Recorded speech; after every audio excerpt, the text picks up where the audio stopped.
Okay. My name's Amanda Brown, and I'm in Montgomery, Alabama. I was Yeah. a stay-at-home mom till my kids turned around 12 or 13, and then I was a substitute teacher. I love to teach. I believe that's one of my callings. I love being with the kids, and then at 3 o'clock when the bell rang, I could go home. I am a person in recovery who belongs to a 12-step program. I'm a circuit speaker. I speak all over the country. I have people that I work with all over the country, and I'm fortunate that I get to do that and help people every day of my life. Good. Yeah. I've always been a seeker. And so some of that seeking, because of the pain that I felt in childhood, I was seeking a solution and found it in alcohol, right? But as a result of that, I'm still a seeker, but now without the alcohol, my seeking led to different spiritual practices, how to get closer with my creator. I'm familiar with several different religions. I practice different practices. I do different rituals. So that is all part of what led me here. My husband knows that I'm a Reiki master. That means I can teach others. Um, he knows that I know things. They know that their mama is woo woo. If I tell them my spidey senses are tingling, okay, they better fess up and tell the truth because mama already knows and she's just waiting on you to say it out loud. And if you don't say it out loud, it's going to be big trouble. I've known since I was a child. And I believe for most of us, we know that, but we don't have the words. I mean, I was fortunate. I'm from a family of preachers, healers, and psychics, right? And so my Meemaw dreamed dreams. My aunt knew that I was a girl before I knew that I was a girl, right? Before my mother knew. My Meemaw, my grandmother, knew that my daughter was going to be a daughter and my son was going to be a son because they visited her in dreams. So I come from a long line of that. But being in the South, especially in Alabama, you don't talk a lot about that, right? So I knew that I was different, but I did not have a name. So it caused me to seek. And so the first way that appeared to me, I mean, I've always been able to use all my clairs, right? And I know when things are going to happen and I have dreams and all of that, right? But the first thing that came to me was I have a cousin that did Reiki. And so she gave me my first attunement back in 2008, which is what this is for me in Alabama. I have been coming out this last year. Really, people are waking up. Girl, I got people in Alabama calling me and they don't know why. All these new clients, I'm getting a new website and I'm coming out of the closet. So it's all been part of the process for me. Yeah. I have had experiences in my life where I knew that I was the one talking, but it's like I'm over here, right?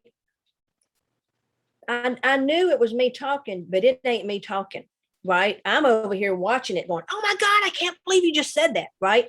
That's what this, like I'm in the back, I'm pushed in the back, and they're all in the front. And it is not me. Like they don't talk like me, they don't sound like me, they don't say what I would say. Mm-mm. You know, when I'm talking to my guardian angel, her name is Isabella. We call her Izzy when she's being sassy. When I'm talking to her, it's me, like I'm hearing her, right? When I'm um doing automatic writing and speaking to that spirit that has crossed over and doing that automatic writing, that is different. That it's not the same experience for me as channeling because I'm still here, right? Like I was telling her, look, your son is so excited that we're doing this and he's writing his name over and over and over again. And sure enough, that was him and his name. And she showed me a picture with how he used to write his name, and that was it, right? Well, I'm here for all of this. I'm aware I am talking for that, right? And I'm hearing his voice and I'm seeing him and feeling that is completely different than channeling. They don't think and talk in the same linear terms, in the same specifics as we do. Now, mediumship, absolutely. Cards, absolutely. My guardian angel, absolutely. Well, for the most part, she's more specific than the ancestors are. She's laughing right now. I asked them what the name was, and they were kind of funny because it said it really doesn't matter what I call them. But I call them the ancestors. There's one in particular. There's a group of them, but he stands out. Very Native American. I have Native American background, and I do Native American practices. I'm Cherokee, so a lot of times when they show me themselves, it's full Native American regalia, not necessarily with the headdress, but with the blanket and the braids. Very, yeah. So I call them the ancestors. Everybody is awakening now. Now is the time.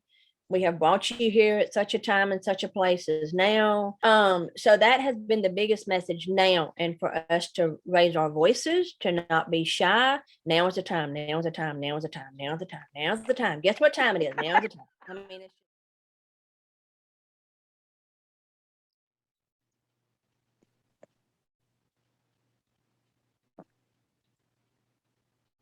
we are so very glad that you are here today. We are so very glad for this opportunity to be together on this bright and beautiful day. Rejoice, rejoice, rejoice.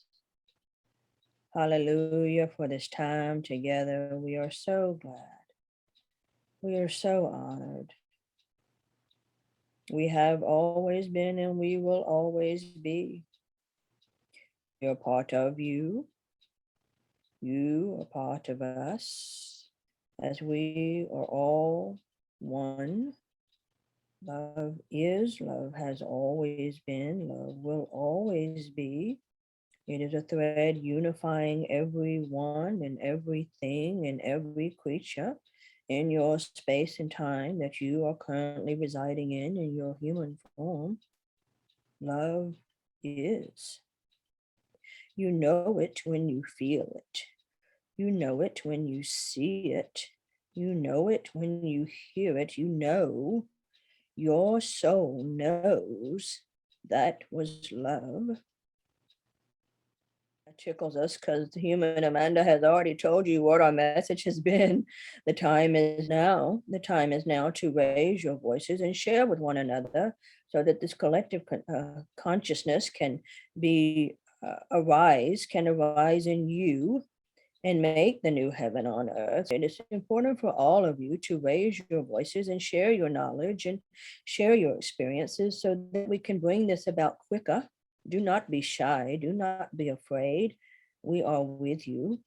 And now is the time. Your ancestors are with you. Your loved ones are with you. You have more strength than you know. When you're feeling, when your human is feeling weary or sad or in doubt, remember your higher self, talk to your higher self, and remember you chose this time. You chose this time to be here on this earthly plane. So there must be something in you that can be here during this time. Look to that within you, that unknown strength, that courage that helped you choose to be here in this time, and draw on that and know when you look around, whether you see us or not, we are with you. We are behind you. We are on either side of you. We are in front of you. We are above you, and we are below you. You may call on us at any time. We are there. We are always there. We never leave. We are with you. Look for us. Ask us for help. Ask us for guidance. We are always with you. Feel us. Feel us. And be fearless.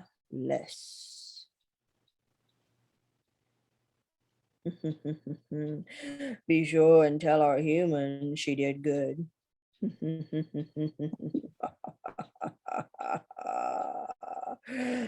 She is funny, that one. We leave you now. We leave you now. I don't know where I went, but I was not with y'all. And I just feel overwhelming love. I feel like I need to cry.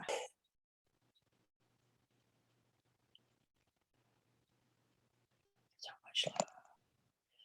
Did he talk about me? He talked about me, didn't he? Well, that makes sense because I always want to do a good job. I always want it to be a good experience for the people I'm working with. I always want to know that they got something out of it. So that sounds like them, me. Yeah. Yeah. I do. Yeah, they